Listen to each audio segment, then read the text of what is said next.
parte mais profunda do ser. Servir-te a tudo que eu tanto espero.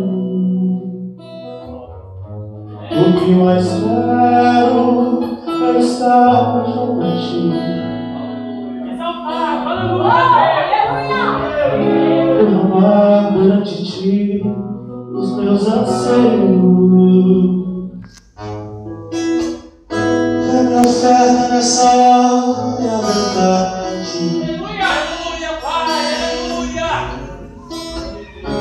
E te mostrar os meus pequenos sonhos.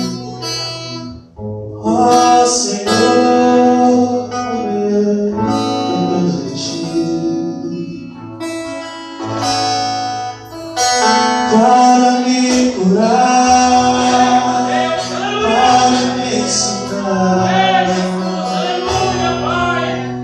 o caminho que devo seguir.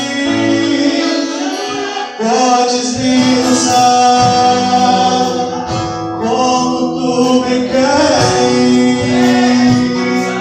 Eu abro meu coração para me curar, para me curar, para me ensinar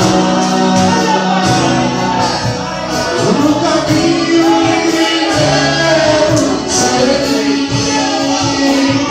Podes me usar como tu me queres. Eu abro meu coração.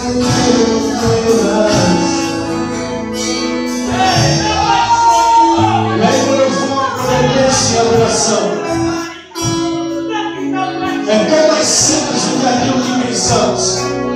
Será que para mim ser um adorador de fato eu preciso tocar um instrumento?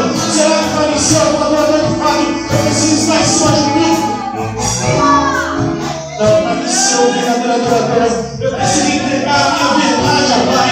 Eu preciso entregar a minha verdade ao Rei dos Reis e Senhor dos Senhores. Se você sabe todas as missão.